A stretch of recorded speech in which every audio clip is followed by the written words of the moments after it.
ನನಗೇನೋ ಆಗಿದ್ದಾಯ್ತು, ಅದ್ರ ಬಗ್ಗೆ ನನಗೀಗೇನು ಚಿಂತೆ ಇಲ್ಲ. ಅದಕ್ಕಿಂತ ದೊಡ್ಡ ಜಾಗಗಳು ಸಿಕ್ಕು ನನಗೆ. ಆದರೆ ಇನ್ನು ಮುಂದೆ ಹಂಗೆ ಆಗಬಾರ್ದು. ಅದಕ್ಕಾಗಿ ನಿಮಗೆ ಒಂದು ಮಾತು ಹೇಳ್ತೀನಿ ನಾನು.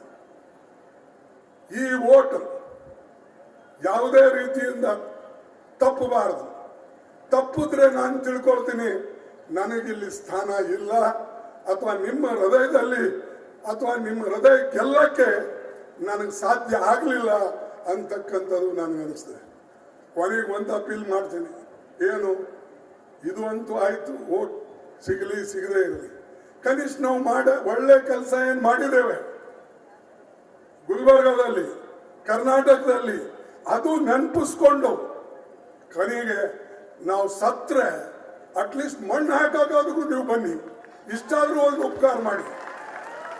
ನನಗೆ ಸುಟ್ರೆ ಮೇಣಬತ್ತಿ ಹಚ್ಚಿ, ನನಗೆ ಉಳಿದ್ರೆ ಮಣ್ಣು ಹಚ್ಚಿ, ಇದಕ್ಕಿಂತ ಜಾಸ್ತಿ ನಾನು ಹೇಳೋದಿಲ್ಲ. ಈ ಕೆಲಸ ನೀವು ಮಾಡಿದ್ರೆ ಕೊನೆಗೆ ಉಳಿದಂಥ ಜನ ನೀವು ನೋಡ್ಬೋದು, ಅರೆ ಅವ ಪಾಪ ಒಳ್ಳೆ ಕೆಲಸ ಮಾಡಿದ ನೋಡಿ, ಅವನ ಮಣ್ಣಿಗೆ ಎಷ್ಟು ಜನ ಬಂದಾವ ಅಂತ ಹೇಳ್ಬೋದು. ವೋಟಿಂಗ್ ಬರ್ದೇ ಇರ್ಬೋದು, ಮಣ್ಣಿಗಾದ್ರೂ ಬಂದ್ರೆ ಬೇರೆ ಜನರೇಷನ್ ಬೇರೆ ಜನರಿಗೂ ಕೂಡ ಗೊತ್ತಾಗ್ತದೆ, ಏನಪ್ಪ ಭಾರಿ ಜನ ಸೇರಿದ್ರು ಅವನ ಮಣ್ಣಿಗೆ ಅಂತ ಈ ಭಾವನೆ ಬರ್ತದೆ. ಅಷ್ಟಾದ್ರೂ ಕೊನೆಗೆ ನೀವು ಮಾಡಿ ಅಂತ ಹೇಳಿ ನಿಮಗೆ ಕೇಳಿಕೊಂಡು ನನ್ನ ಮಾತು ಮುಗಿಸ್ತೇನೆ.